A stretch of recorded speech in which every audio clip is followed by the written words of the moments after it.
आज की कहानी कुछ स्पेशल है और ये कहानी इस तरह से है कि एक ऋषि और उसके डिसाइपल दोनों एक गांव के बाहर बैठे हुए थे। तभी एक आदमी आया और उनसे पूछने लगा कि प्लीज़ मुझे बताइए कि ये जो गांव है ये कैसा है, यहाँ के लोग कैसे हैं।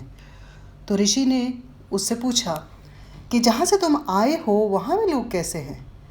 तो वो बोला कि वहाँ के लोग तो बिल्कुल भी अच्छे नहीं हैं, वो मुझसे लड़ते रहते हैं, कभी भी मेरी बात नहीं सुनते।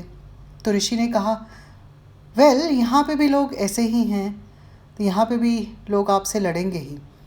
तो ऐसा उसने उस आदमी से कहा तो वो आदमी वहाँ से चला गया। थोड़ी देर बाद एक और आदमी आया और बोला कि ऋषि जी, मुझे यहाँ पर शिफ्ट होना है इस गांव में, तो मैं जानना चाहता हूँ कि ये यहाँ के लोग कैसे हैं। तो ऋषि ने पूछा कि बताइए जहाँ से आप आ रहे हैं वहाँ पे लोग कैसे हैं। तो वो आदमी बोला, ऋषि जी, वो जहाँ से मैं आ रहा हूँ वहाँ पे तो लोग बहुत अच्छे हैं, मेरी तो सबसे बनती है। तो ऋषि बोले, तो यहाँ भी आपकी सबसे बनेगी, यहाँ पे भी लोग बहुत अच्छे हैं। तो ऐसा सुनकर वो आदमी बड़ा ही खुश वापस चला गया।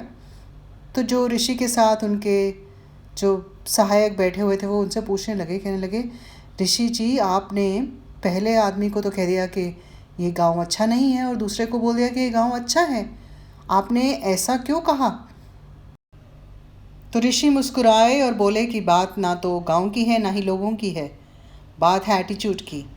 जो पहला आदमी है वो हर जगह पे नाराज़ ही रहता, लोगों से लड़ता, क्योंकि वो बहुत ही नेगेटिव एटीट्यूड से आया था। उसका एटीट्यूड मुझे बहुत नेगेटिव लगा और वो कहीं पे भी खुश नहीं रह सकता था। लेकिन जो दूसरा आदमी था उसका एटीट्यूड बहुत पॉजिटिव था, वो हर जगह हर लोगों के बीच में खुश रहेगा। इसलिए मैंने उन्हें वही कहा जो वो करने वाले थे। पहला आदमी यहाँ हर हाल में दुखी रहता और जो दूसरा आदमी है वो हर हाल में यहाँ खुश रहता। तो मैंने उन्हें वही कहा जो उनका एटीट्यूड उनसे करवाता। तो जो आपका एटीट्यूड होता है दैट इज़ किंग, यानी कि एटीट्यूड आपको हर जगह पे या तो खुश रख सकता है या दुखी रख सकता है। वो आपके एटीट्यूड पे डिपेंड करता है कि आप कितने पॉजिटिव हैं या कितने नेगेटिव हैं लाइफ में। तो हर चैलेंज में कुछ लोग मुस्कुराते रहते हैं और कुछ लोग हमेशा कंप्लेन करते रहते हैं। तो आप उनमें से कौन हैं? क्या आप हमेशा खुश रहते हैं? और अगर ऐसा करते हैं तो ये तो बहुत ही बढ़िया बात है। आप मुझे कमेंट्स में ज़रूर बताइएगा ये कहानी आपको कैसी लगी। हम बहुत जल्दी मिलेंगे। अगर आपने मेरे YouTube चैनल को सब्सक्राइब नहीं किया है तो प्लीज़ कर लीजिए और बेल आइकॉन को भी दबा दीजिए ताकि आपको सारे फ्यूचर के वीडियोस के बारे में जानकारी मिलती रहे। Thank you so much for listening and watching. Take care, bye bye.